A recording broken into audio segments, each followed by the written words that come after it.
connecting our lives to help us survive, so we spend our time to the fullest we can. Well, hello. My name is Jack, and I have behavioral variant frontal temporal dementia. I've been diagnosed for about since 2020, and I am going to talk today about problems with going out to eat at a restaurant and what I've learned uh, to do to help immensely with that and to make it an enjoyable experience. The first thing you can do is maybe try just go to smaller restaurants. You know, a smaller restaurant's going to have fewer people in it. There may be a better chance that the noise level will be less, and maybe you'll get just as good a food. Another thing you could do would be to go during the non-peak times, like after church on Sundays is a bad time to go to a breakfast joint.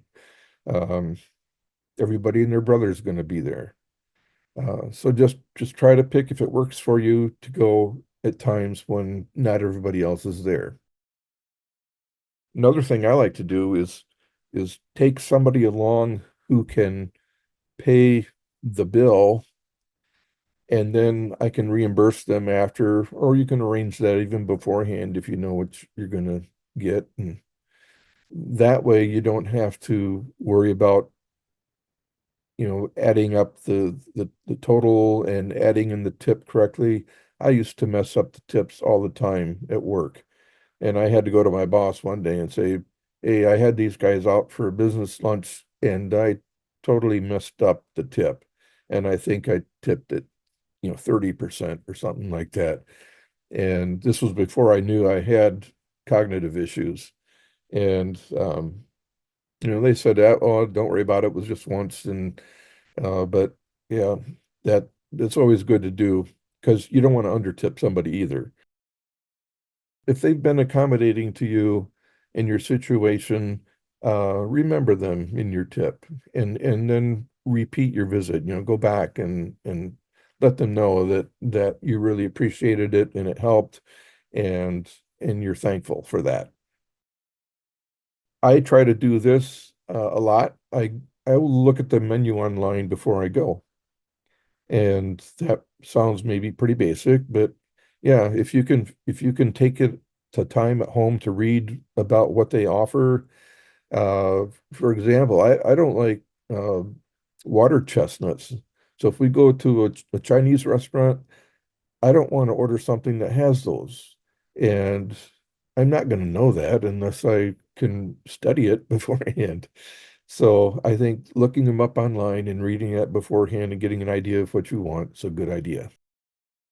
Get one of these pins that says, I'm living well with dementia, and it's put out by DAAnow.org. It's Dementia Action Alliance. And if you go and you send an email to info@daanow.org, you can find out how to get these. It's a little metal pin, and that lets people know that you have special needs. Always greet your server or the person who's going to sit you when you first go in. So the hostess or host, and hand them this card. Now, this card also comes from DAA, and it lets the person know again that you have some things you may take longer to make up your mind. You may repeat questions or statements, that kind of thing. You have some cognitive disabilities that need their patience and understanding. And if the manager comes around to see how you're doing, here, let him know. Help him make his restaurant more dementia friendly. Before you get seated is if you're waiting, if you have to wait a minute to get your seat, look around and see if there are families with children, and just ask to be seated, in a different location, so away from the noise, and don't take a seat by the kitchen or the waitress station. where the commotion's going on.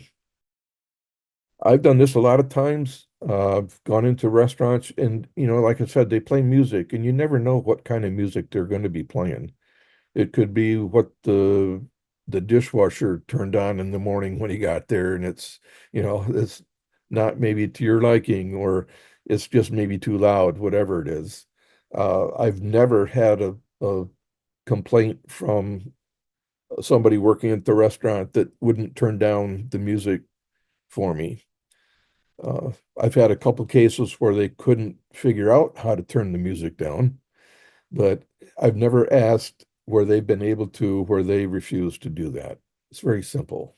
And they can always turn it back up when they see you leave if they want to. But I've never heard anybody complain that they can't hear the music now because they've turned it down. So don't be afraid to ask that.